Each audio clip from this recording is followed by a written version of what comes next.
Frère, parle-moi un peu l'histoire là de devenir propriétaire avec $300 seulement en Kinshasa. C'est quoi l'histoire? C'est pas facile, ce n'est pas de micmac, ce n'est pas de la rigolade, c'est vrai. C'est des jeunes entrepreneurs, ils habitent ici. Moi, j'ai tenté, je suis aujourd'hui propriétaire, je paye $300. Je dis bien $300 par mois. Il va te faire les calculs. Tu vas payer pendant un certain moment après la maison. La maison est construite en 9 mois seulement. Mais toi, tu payes 300 chaque mois à Kinshasa. Tu as une maison de 100 mètres carrés. Pendant combien d'années? Payer $300. Bon, toi tu es mon frère. Toi tu es mon frère. Je ne vais pas te cacher la vérité. Oui, frérot. Je vais te donner tous les coordonnées. En tout cas, tu vas entrer en contact avec l'équipe. Mais je te dis, aujourd'hui, mes chers amis, c'est plus facile. Devenez propriétaire à Kinshasa avec $300 seulement. Tu payes chaque mois une très belle maison avec 3 chambres, 2 salles de bain. Je vous dis, les sommets. C'est bon. C'est fini.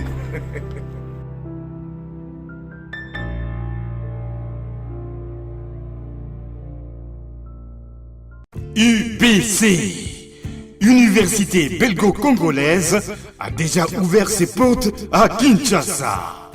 Du nouveau maintenant, à côté des facultés déjà organisées, sciences sociales, économie et gestion, développement communautaire et environnemental, droit. L'UBC inaugure dès à présent une autre grande faculté, la faculté de santé publique. L'UBC est propriétaire des infrastructures qui permettent de maîtriser les outils et techniques de l'avenir. Une ferme agro-industrielle, une télévision moderne, une bibliothèque bien fournie, une salle d'informatique bien équipée, un cabinet d'assistance juridique, un hôpital performant avec un laboratoire d'analyse médicale. Tout cela pour faire de vous des cadres émergents. Avec ses professeurs visiteurs et maîtres de conférences, l'UBC octroie des bourses à ses lauréats et assure le suivi du cursus du 3e cycle à l'étranger. Inscription rue Louosi numéro 11 à 13 à Kassavobo. Téléphone 00243 81 60 00 634 00243 90 61 61 088. UPC, une œuvre signée ambassadeur Mathieu Bindi. Hiro, merci à toi d'être venu. Merci pour l'invitation. Avec grand plaisir. Merci. On voudrait faire un petit coucou à Youssouf et Momo Nyangadou, voilà, depuis le Mali. Et Hiro, une dernière question. Comment tu fais pour avoir cette énergie avec tous les concerts que tu enchaînes, les avions, les répétitions, les studios? Quel est ton secret? Voilà mon secret. Doublez vos limites avec Double 7. Faites le plein d'énergie grâce à la gamme de boissons énergisantes Double 7. Composée d'une sélection d'ingrédients riches en vitamines pour un goût unique et un max de plaisir à chaque gorgée. Augmentez votre énergie et retrouvez toute la force et la vitalité nécessaires pour affronter efficacement tous vos défis du quotidien. Double 7, c'est la boisson irrésistible que tout le monde désire et que tout le monde veut goûter, mais... Ah non, c'est ma Double 7. Ah non! Découvrez vite les nouvelles saveurs Double 7 Light et Double 7 Cola partout au Mali.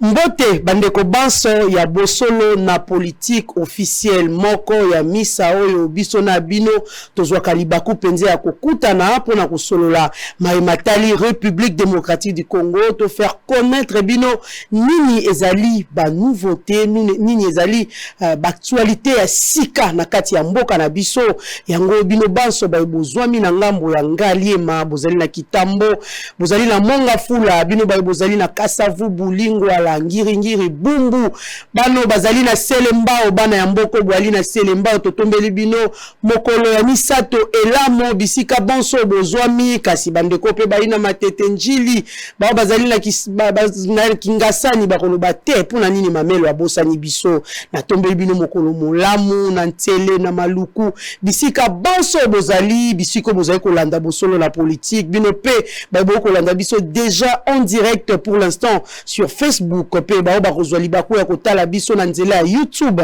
to sengi na bino matondi mingi na ndenge bo accepter biso lelo na kati ya bandako na bino mais aujourd'hui tozali na invité moko en tout cas le fait que je vais déjà dévoiler son nom mutu nyonso azali na kiti na ya ko sursauter akoloba yali mowe ya lamuki yali nini likambo nini lisusu toyokaki pe mosusu bana babimaki to bakombo ekokanaki to babenga bango ba homonyme comment mais aujourd'hui nous recevons encore une nouvelle personne pe na kombo ekoningisa bato mais avant tout que je vous dévoile mon invité na ma soye kolobela bandeko balandi tozwana nous ba information du jour pour qu'on sache également qu'est-ce qui se passe en République démocratique du Congo. Élection 2023. Félix Tshisekedi reçoit les assurances de la CENI, de l'ONIP et de l'INC. Kasaï, un élément de FARDC paralyse les activités à Sungula. Sud Kivu, réhabilitation éphémère pour Teyongwa Bigé. 26 députés provinciaux veulent sa démission. Évaluation de l'accord d'Addis Abeba, tête à tête Félix Tshisekedi, Jean-Pierre Lacroix ce mercredi. RDC Ituri, la Codeco exige la fin de l'état de siège avant de libérer Thomas Lubanga et Germain Katanga. Le PALU dénonce l'évasion de sa permanence par les militants pro-Makiachi. RDC de proposer au contrôle physique du personnel de la CENI et à l'inventaire du matériel en formation. Affaire Moitjet, Henri Yave réparti du parquet après audition. Insécurité grandissante en Ituri, MCF interpelle l'ONU. Et enfin, Tolobela Maïmatali Bokono, l'épidémie de rougeole déclarée à Lomami, 122 cas notifiés et 11 décès. Voilà tout pour les informations du jour. Très chers téléspectateurs, je vous l'ai dit tantôt, Naïssa Kibino, qu'aujourd'hui, nous recevons Étienne Tshisekedi wa Mulumba. Étienne Tshisekedi wa Mulumba, c'est un citoyen congolais. Étienne Tshisekedi wa Mulumba, tika penala loba kombo wa umu. Poso na bi Étienne, ya msuzi ko bimisa kombo musuna sima Makengo, Lubala et autres. Mais Étienne Tshisekedi wa Mulumba, to sengi na merci d'abord on accepter l'invitation à Bisso. Merci beaucoup Mamelo. Le nom est étonnant, Étienne. Quand les gens bakoyo ko ba bi Mamelo ya mbisu sumo woyi motosi akenda kino mekolo ebele yango. Ayi na lilita, ndenge ni Étienne Tshisekedi wa Mulumba bima. Ayi obe toko benga nani toko benga homonyme nda bimisika to yaka kaka don tango mama abotaka Etienne obiso to ali na elelo na plateau oya jeune Etienne Tshisekedi wa Mulumba nde asalaka don ndenge za raso basi babimisi na maternité bozwi ko be kombo mbabo pesi papa aki ko sala esika moko na ye to lulenge kani. Bon, kombo na ngai eza Etienne Tshisekedi wa Mulumba. Papa na ngai azali chef coutumier ya Bena Kazadi. Na mboka na biso nyonso to ndenge ezalaka na baluba balingaka kopesa kombo mobimba pesaki kombo na ngai mobimba. Papa na ngai azali ndeko ya Etienne Tshisekedi wa Mulumba. Ah, c'est son frère. Non, c'est son frère de même village. Ok, village moko, oui. Voilà. Alors nde apesaki kombo na ngai mobimba. Kombo na ngai ezali Etienne Tshisekedi wa Mulumba. Donc c'est vraiment un vrai nom de naissance. Un vrai nom. Oh, ali na ba bulletin nyonso kino maternel tina université. Nous comme na école ya ILES, ni nazo ba camarade ba yebi école ya monga fola na ILES. O ezalaki soki papa Etienne Tshisekedi alobi ville morte 2 jours, c'est que ngai na ko futa 2 jours ya professeur moto zaka na etimba. Azali ko teka ba bombo. Alobi yo noko na yo. Pas la punition hein. Punition ici. ville morte babomona ngai te biso tovaa na ndako eloko te futo yango alors ban camarade de belo totangi na bango na monga fula nde nazoba boye bayebi école wana iles place na tangi alors ezali kombo na ngai mobimba mais eloko esali nga pasi mingi makasi koleka nde naye kodévoile lelo na sek te à télévision na bino en tout cas merci beaucoup na ndenge boyambi ngai nauti prison ya makala uniquement pour na kombo ya Etienne Tshisekedi wa Mulumba. Kombo ya Etienne Tshisekedi wa Mulumba na nyokomi nango mingi. Comment quand vous portez un nom, on peut vous arrêter comme ça pour la nini? En tout cas, c'est pour cela il faut que vérité yebana. Ah qui tataleki te? Ozui kobe kombo atataleki. Donc on appelle le bana mosusu abimi na maternité ba pesi obe Olive, ba pesi Denise. Et ezali infraction et pour na procureur Kalula. Soki ba pesi yo kombo ya Etienne Tshisekedi procureur Kalula PJ à 4 mois pour na yé infraction. Ezali infraction pour na un cousin là Aimé. Oyo azali na maison civile Lumbala. Soki ba pesi yo kombo ya Etienne Tshisekedi wa Mulumba pour na bango mibale c'est une infraction. Mais kombo epesa malelo te. Oyi kumutu kombo ya liakala. Okoboya kombo. Oyo no changer diplôme. Il faut na changer yango. Parce que bango mibale balingi te na zala na kombo wana. Bango mibale ba. Comment le nom dérange ou comment? Parce que Etienne Tshisekedi est-ce peut rejoindre au conduit au président de la République. Qu'est-ce qui se passe? Je peux être le seul, l'unique au mot Etienne Tshisekedi wa Mulumba. Oh yemo kwa pesa kombo. Tozaki na rigini. Oh papa Etienne Tshisekedi yemo kwa pesa ngai kombo. À l'époque papa Etienne Tshisekedi asombelaka ngai Peugeot 504. OK. Asombelaka ngai mituka mibale oyo ezali kosala ba majoriste. Soki ndenge nazoloba boye po tantine Génie Chika akufi me bana na ye bayebi tata mwasi. Oui, tata mwasi ayebi. Oyo nazoloba lelo soki mama Marthe ayebi. Tango omona ngai bakoyeba mambo nazoloba no. Nazali mwana ya chef Lumbala Kalala kwa Bena Kazadi. Mais chose grave que je n'ai pas compris. On se connaît avec le procureur Kalula, le PG Kalula. Il est aussi de la famille ou bien il faisait juste ton travail? Il faisait son travail. Son travail. Il est PG. On s'est connu comment? On s'est connu avec le PG en 2020. Na kendaki parce que le dossier beaucoup zali ko traîner pas naé et pas il y a AG José Liongo. Na kepa naé na ko expliquer que non, j'ai un dossier où ils ont traîné et pas il y a AG Liongo. Na sala ka trafic il y a Afrique du Sud Lubumbashi. Na nzela Afrique du Sud Lubumbashi pona koleka. Nzela wana na mituka na kombo ya Etienne Tshisekedi, c'est tout un problème. C'est tout un problème. Alors, pour éviter les problèmes, na préféré que kozwa kombo moko ko sala facile pour na baswahili na nzela. Kombo rangai ya nzela wana izalaki Kasereka. Mais comment aujourd'hui tu vis avec les deux noms? Tangobi, ozwa ki kombo Kasereka et pas Etienne Tshisekedi. Oko vivre na ngondeni.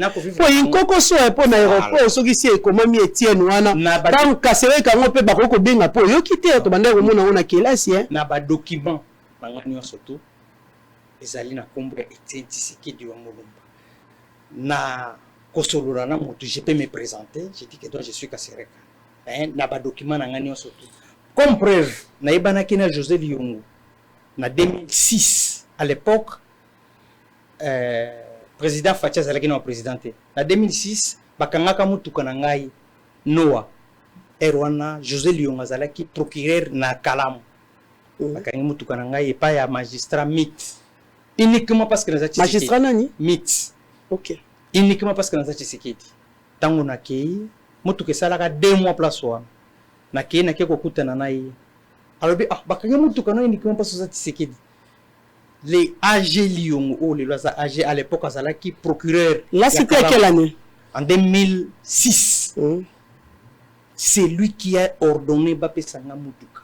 Alors beaucoup kokanga mutuka mutute po azako pozwa pombo ya Tshisekedi. Oh non, comme Tshisekedi ça ko déranger régime actuel. Ça ko déranger régime. Abisi alobi bino bozo mutungisa pamba. a expliqué bino ce qui besoin d'un problème là Tshisekedi dans la 10e rue. Mais si bon mais je ne suis pas Tshisekedi, il est encore en vie. Dans la 10e rue. Pourquoi Lukaye? Apesa ngai mutu kwa ngano ndenge nazolo babu agile yongo azoyeba. Tokutani na agile yongo epai ya PG Kalwila. Agile yongo ebisi PG Kalwila. Lobi c'est mon petit. Il vient en Afrique du Sud. Ayaka awa soka ye ayaka na ndako na ngai. Na kenaka na ndako ya agile yongo na lemba. Na melaka na liaka. C'est mon vie à moi. Aebisi alobi kombo na ye ezaka Etienne Tshisekedi. Na ba document na yeni onso. C'est Agile Yongo qui m'a présenté chez les messieurs. Mais d'un coup, je n'ai pas compris le 8 janvier au.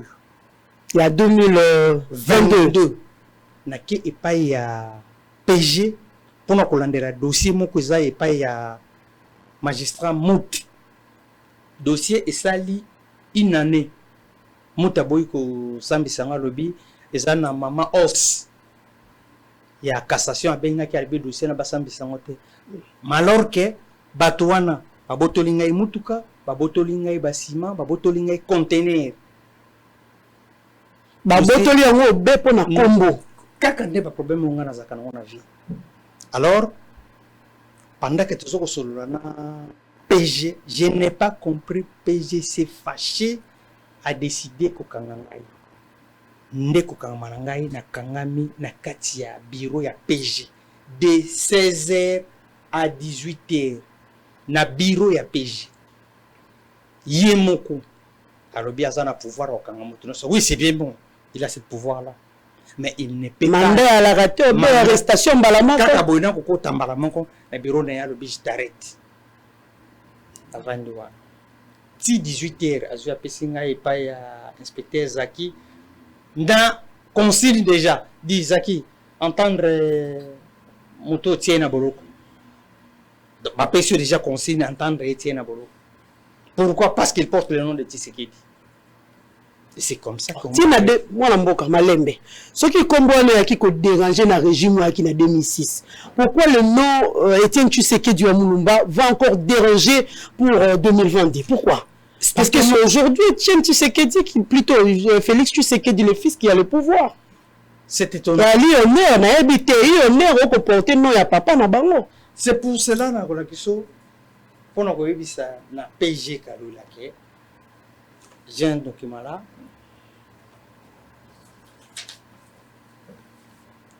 Elle demande d'audience. Oui. Pour tout ça là qui otukutanaki na chef de maison civile. Tout ça là qui nani na biso ya postati nango association na biso ya ba homonyme ya Etienne Tshisekedi okoki kolakisa ngo na télévision. Et elle demande d'audience à l'association il y a ba homonyme de feu Etienne Tshisekedi wa Mulumba. Bo ça là une association et comme fan club to business. Boye belé na ba kombo yango toze belé koleka. Kutu oyo na Kinshasa tokoza la à peu près 50 quelque o na yebi. Mais ceux qui portent le nom d'Etienne Tshisekedi wa Mulumba. Ils sont tous du Kasaï ou bien non. Des Bandundu, des Bakongo, Équateur sont nombreux. Mais comment expliquer les combo Etienne Tshisekedi et comme un problème? Il y a PG Kalwila. Il y a une prison. Maintenant, c'est vous qui coordonnez ça ou comment? Oui, c'est moi qui coordonne ça. On a comme on a vice-président Etienne Tshisekedi Mouya, président Alpha Etienne Tshisekedi wa Mulumba.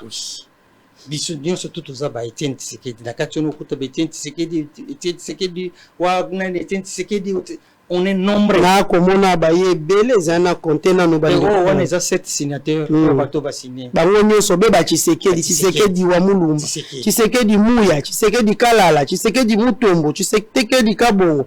Boko bima bebo, lokola bobima le mwa mama mate baillé. Non, to bima le mama mate. Azali mokonzi munene o asali lokumu ya Congo. Azali mokonzi munene o asali lokumu ya Kasai.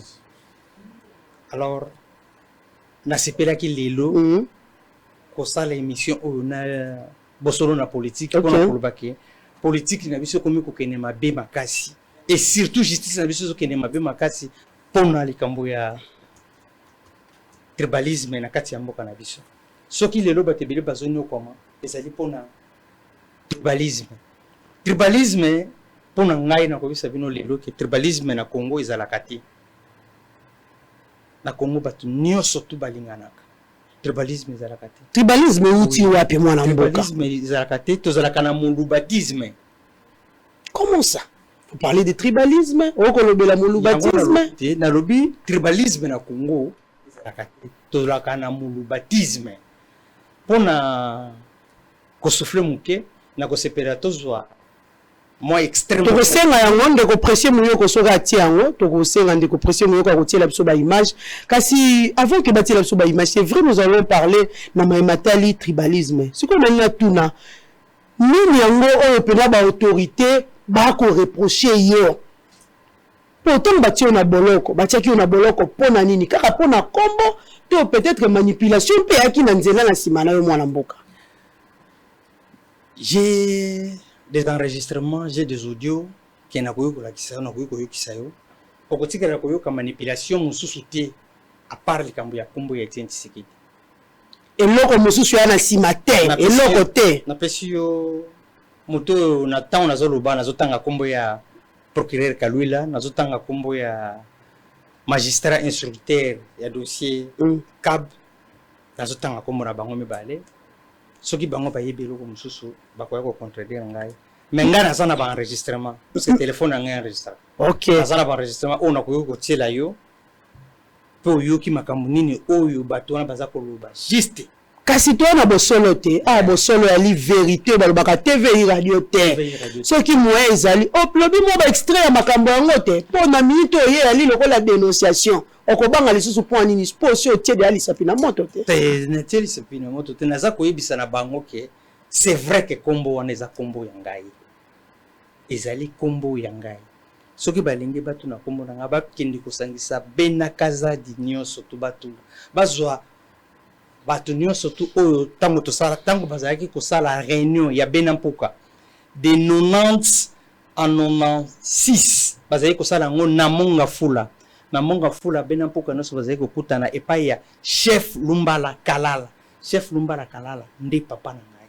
donc wana pene yi ba origine yango wana papa yi ayina na bomoi papa si akufa kala mais eza na bato bakoki ko témoigner yango na lubina yo bato nyonso tu wana Bena Mpuka nyonso akati ya association bango nyonso bazalaki kosangana epai na biso na Monga Fula na Boboliko numéro 10 na Monga Fula.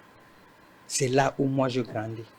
Mais que diriez-vous aux gens qui pensent qu'aujourd'hui Etienne Tshisekedi wa Mulumba, connu aussi sous le nom ya Kasereka, azabazali ko accusé ye na ba trafic d'influence. Balobi na ebete Kasereka, balobi yo ko tambola na kombo ya tata ya mokonzi ya mboka, n'est-ce pas que ezali une façon ya ko ternir image ya Félix Antoine Tshisekedi wa Mulumba balobi olingi ko futa ta ba dette te na ebite ce que balobi c'est que taxe balobi ya futa ka te tellement ka ina kombo wana ata ko le la frontière nini kombo ali laisser passer pour nae ndelo kwa bana bo yango wana na ko ebisa yo ke frontière nyonso tu mituka na ngai nyonso tu tango ekotaka na kombo ya Kasereka na sala trafic d'influence wali na ba documenté pour congolais mona télévision ali radio te mwana mboka. Nous aussi on lekisa na frontière na kombo Kasereka futa na lolenge esengeli malheureusement que ndenge na bibi na mikandate mais sauf que comme preuve andeke nazalaki na dossier moko epai ya procureur Kalwila na otebisa obeye mtako akozonga procureur Kalwila yenda akozonga c'est que yenda akodéranger bino to batiende à s'en charger na kati association yenda za ko sa déranger na ngai na yaki na dossier wana soki nazalaki moto trafic d'influence je ne pouvais pas venir sous le nom de Kasereka, je pouvais venir avec beaucoup de grades de Etienne Tshisekedi. Premièrement moi dans ma vie elo nalingaka te nalingaka trafic d'influence nalingaka te mutu ayebanga nalingaka te mutu ayeba nasalaka nini nabimaka wapi ça je n'aime pas mutu kana ngai ezalaka filmé na matisa bavite natambolaka mutu ayebi te nabimi na zongi c'est ça la vie. Il ne faut pas mutu ayeba yo mais eloko oyo Kalula salinga ne pesinga pasi makasi. Kalula lelo akomi kolinga komi tia na kati ya kombo ya Etienne Tshisekedi. Ayebi te ke batu combien ba souffrir na kombo ya Etienne Tshisekedi. Il y a d'autres choses que na koki ko baptiser yana yebisa yo. Ngai na mona pasi na kombo ya Etienne Tshisekedi. Na 2002 bakanga ngai epai ya Seguin. À l'époque azalaki capitaine o azali lelo S3 ya Bataillon Pem.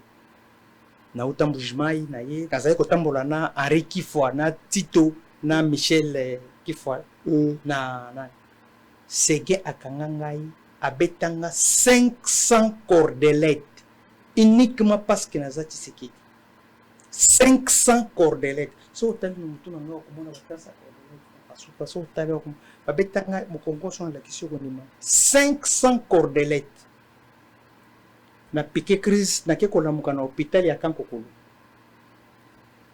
Na lamuki Seguin lelo za colonel aya na ndako na nga narigini na miabi amema biloko nyonso tu ya ndako uniquement parce que je suis Tshisekedi. Uniquement parce que je suis Tshisekedi. Amema biloko nyonso tu ya ndako na ngai. Lobi nango na tongo Tito kifo ayeko bimisanga na kasho na kota na hôpital ya Pax oyo ezalaki na rond-point Ngabo. Na sala 2 mois na lala kaka boye. Na subaka makila na kota toilette makila. Et boujangai même rein. Et boujangai colonne vertébrale. Oh lelo Kalula tel qu'il est là. A souffrate pour na combo ya Tshisekedi. A souffrate pour na IDPS. Il y a d'autres gens bakufa pour na IDPS. Bato bakufa pour na IDPS. Mais Kalula zalaki bien azotambola veste azotambola azolia azomela lelo azoko bénéficier nga lelo tel que je suis là sobi na ibisa yo makambo susu. Imagine toi que babetio remo que bouger colonne vertébrale nanga naza na 2 colonnes o ezonga bien te na kenda Afrique du Sud en 2002 na ke ko soin na sala 4 ans Afrique du Sud na ko zonga na 2006 et lelo makambo so ko le mais oyebi que déjà chose comme déjà pas na rien comment est-ce que tu peux vivre. Comment vivre il y a comment la tongo qui se midi qui se poko qui se on ngana vivre kana c'est difficile. C'est difficile. C'est difficile, oui. Je n'ai jamais quand il n'y a pas de moyens. Je n'ai jamais réclamé ça.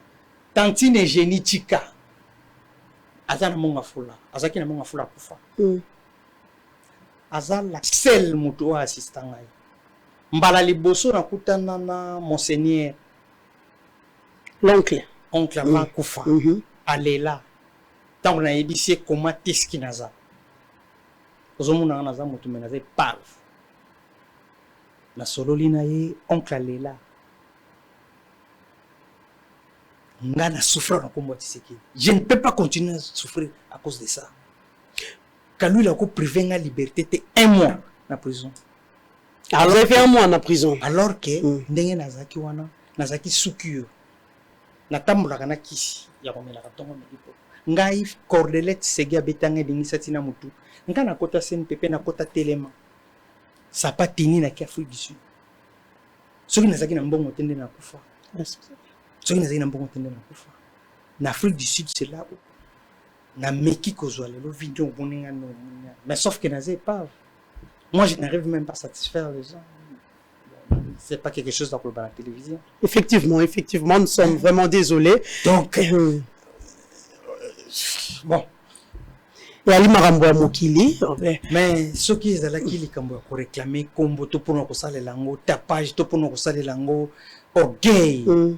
Je pouvais quand même demander audience au mon président de la République pour nous ébisser. Je pouvais demander. C'est d'ailleurs ça la question majeure. La question majeure. C'est vrai, le chef de l'État, Félix-Antoine Tshisekedi, a compris le état des droits, par rapport à la situation aux Anango. Surtout que vous portez aussi le nom d'Étienne Tshisekedi Wamulumba. Pour le bio, il y a un membre de la famille T.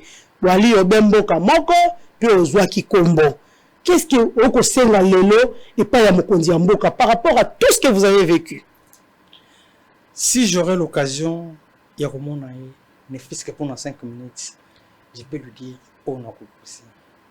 Si j'aurais juste rendre, ce qui n'a pas juste 5 minutes, à quoi se rappeler na ebele oyo papa na ya la parce que papa na la kakengai na 2003 nazaki na Afrique du Sud, nazaki na hôpital, na Johannesburg hospital, na kepa na papa na ye, papa Etienne, na 100 tonnes.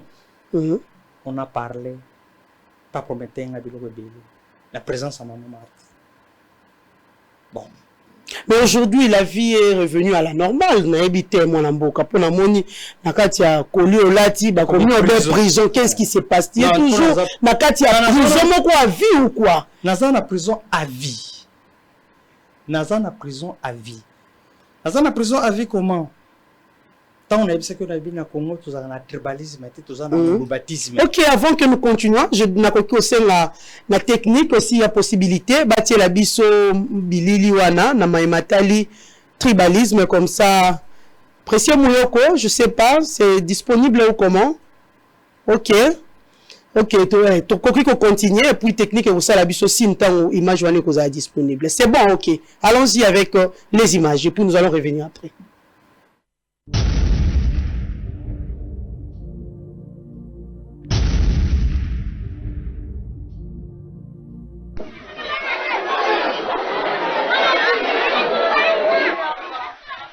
Zaïre, province du Chaba, ex-Katanga. Des centaines de milliers d'honnêtes citoyens zaïrois sont internés dans des centres de regroupement, en attendant leur expulsion vers leur province d'origine, le Kasaï, au nord du pays.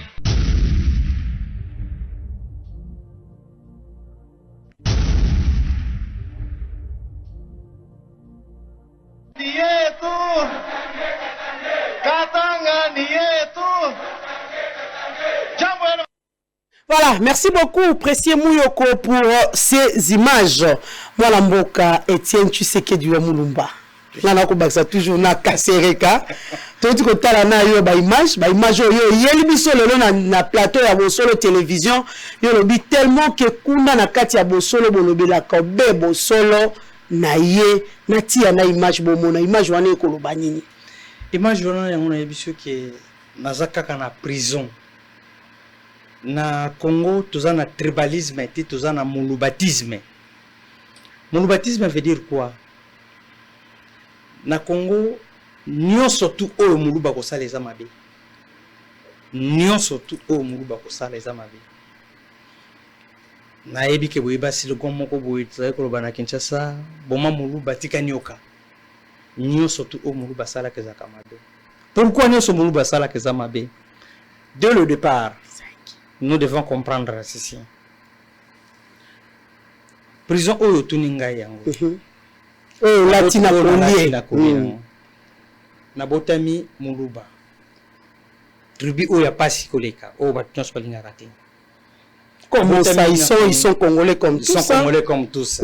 Mais sauf que banda Congo banda batu. Ils ont d'ailleurs aussi le pouvoir. Voilà, ils ont d'ailleurs le pouvoir pour le moment. Mais batu oyo babengana bango na Congo batali boso bengana bango zali baluba jour bazo bengana baluba babengana baluba na 60 na Katanga babengani baluba na 91 na Katanga mais pendant que bazo bengana baluba na Katanga na Kasai bakatange bazala wana batikala ko simba bango te batikala ko simba bango te ce qui est grave vous allez comprendre na Congo babengana ba Congolais na bamboka nyonso tu ya Afrique babengana ba Congolais na Brazzaville babengana ba Congolais na Angola mais ba Brazzaville na bangolais bazalaka na Congo totikala jamais ko bengana bango ni ko sala bango mabe babengana ba Africain na ba pays nyonso tu Europe mais na Afrique ba Européens ba Américains bazali totikala ko bengana bango te des choses graves que na botami lisusu na mwasi parce que alinga mama na mingi mwasi ndi place amona pasi makasi yeso mona mutaboti mwana ya ye mama ndabuta na mwana mayoki lobi na tongo papa lobi mwana na ya ye bazi kombo bapesi kombo famille intel mama zalaka na famille te moni place na zana prison jour na kozwa temps ya ko développer biloko 4 na episio so dans une minute belé na ko expliquer on ko développer et comment est-ce que on vit dans cette prison on vit dans un bocal que tout ça le mbisi na aquarium azoka ça libre azotambola maza liberté. Voilà, Etienne Tshisekedi Ouamulumba, Ali Moko ya citoyen congolais, c'est bien bon. Vivre dans Nakati à prison, Nakati à Boloko, porter les colliers où c'est bien mentionné prison. Mais pourquoi Etienne, à chaque fois, Olingi ko s'auto-condamné et il va passer, est-ce qu'il n'y a pas moyen qu'on l'avait, s'il faut dire, mental, qu'on l'avait conscience pour qu'on vive une fois en paix? C'est impossible. C'est bien bon. Parce que quand vous portez là, vous vous emprisonnez encore de plus. C'est vrai, prison, la Katia Bolo côté, mais la conscience, vous avez emprisonné en haut, le physique, vous avez emprisonné en haut, Mwalamboka. C'est bien bon de dire ça, maman, parce que ma sœur, est-ce que ce que vous avez Katia Moussapi? Bagozo Moussapi. Ce que vous avez Katia Moussapi. Bakobotsa Moussapi. Et Botate. On peut tâter, mais au moins vous acceptez de vivre avec. Voilà, c'est parce pour que c'est nature et Sengi Bongo. C'est pour cela que j'accepte tel que je suis.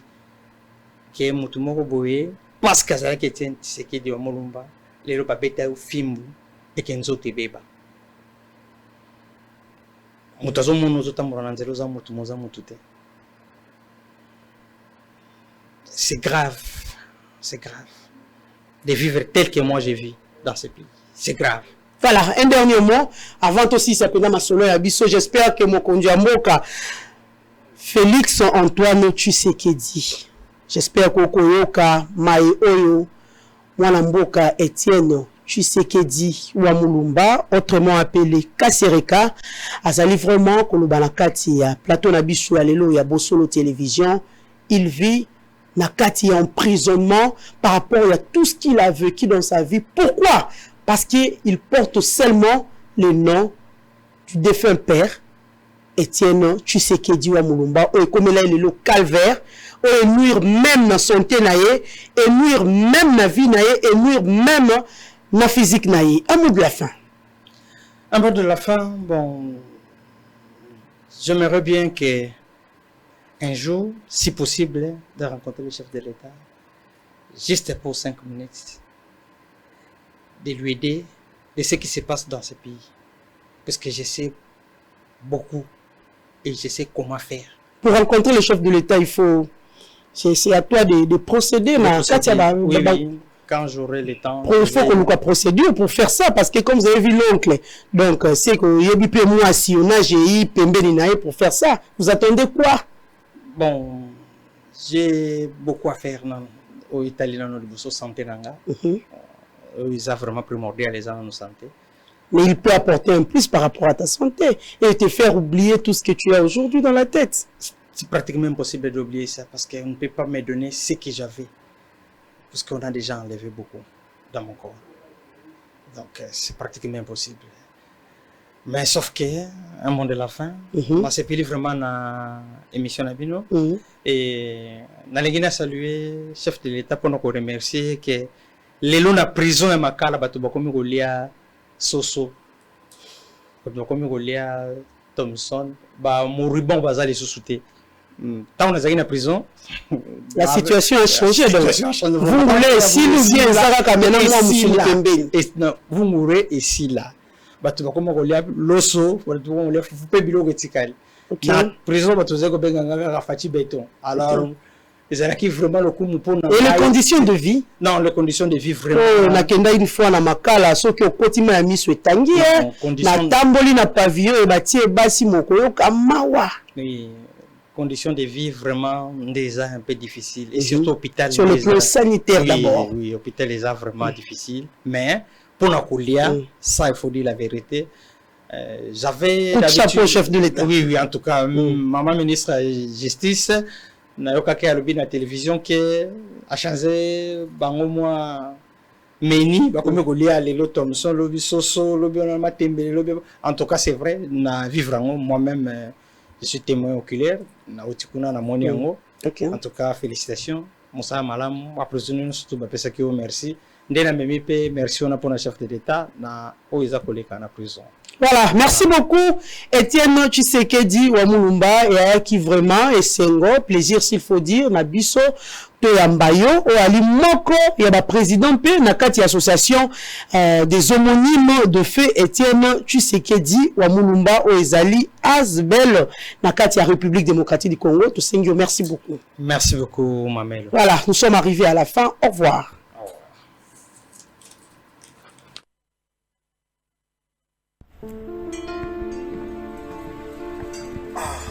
Frère, parle-moi un peu l'histoire là de devenir propriétaire avec 300 dollars seulement en Kinshasa. C'est quoi l'histoire? C'est pas facile, ce n'est pas de micmac, ce n'est pas de la rigolade, c'est vrai. C'est des jeunes entrepreneurs, ils habitent ici. Moi j'ai tenté, je suis aujourd'hui propriétaire, je paye 300 dollars. J'ai dit bien 300 dollars par mois. Il va te faire les calculs. Tu vas payer pendant un certain moment après la maison. La maison est construite en 9 mois seulement. Mais toi, tu payes 300 chaque mois à Kinshasa. Tu as une maison de 100 mètres carrés. Pendant combien d'années? Payer 300 dollars. Bon, toi tu es mon frère. Toi tu es mon frère. Je ne vais pas te cacher la vérité. Oui, frérot. Je vais te donner tous les coordonnées. En tout cas, tu vas entrer en contact avec l'équipe. Mais je te dis, aujourd'hui, mes chers amis, c'est plus facile. Devenez propriétaire à Kinshasa avec 300 dollars seulement. Tu payes chaque mois une très belle maison avec 3 chambres, 2 salles de bain. Je vous dis, laisse tomber. C'est bon. C'est fini.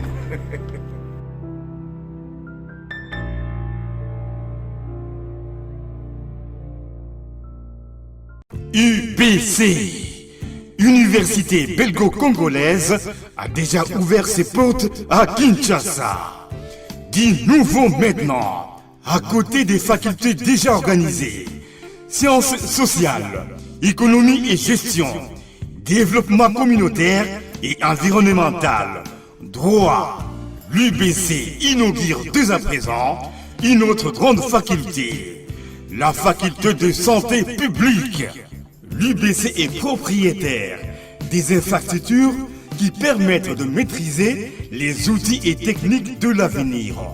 Une ferme agro-industrielle, une télévision moderne, une bibliothèque bien fournie, une salle d'informatique bien équipée, un cabinet d'assistance juridique, un hôpital performant avec un laboratoire d'analyse médicale. Tout cela pour faire de vous des cadres émergents. Avec ses professeurs visiteurs et maîtres de conférences, l'UBC octroie des bourses à ses lauréats et assure le suivi du cursus du 3e cycle à l'étranger. Inscription rue Louosi numéro 11 à 13 à Kassavobo. Téléphone 00243 81 60 00 634 00243 90 61 61 088. UBC, une œuvre signée ambassadeur Mathieu Bindi. Hiro, merci à toi d'être venu. Merci pour l'invitation. Avec grand plaisir. Merci. On voudrait faire un petit coucou à Youssouf et Momo Nyangadou, voilà, depuis le Mali. Et Hiro, une dernière question. Comment tu fais pour avoir cette énergie avec tous les concerts que tu enchaînes, les avions, les répétitions, les studios? Quel est ton secret? Voilà mon secret. Doublez vos limites avec Double Seven. Faites le plein d'énergie grâce à la gamme de boissons énergisantes Double Seven. Composée d'une sélection d'ingrédients riches en vitamines pour un goût unique et un max de plaisir à chaque gorgée. Augmentez votre énergie et retrouvez toute la force et la vitalité nécessaires pour affronter efficacement tous vos défis du quotidien. Double Seven, c'est la boisson irrésistible que tout le monde désire et que tout le monde veut goûter, mais... Ah non, c'est ma Double Seven. Ah non! Découvrez vite les nouvelles saveurs Double Seven Light et Double Seven Cola partout au Mali.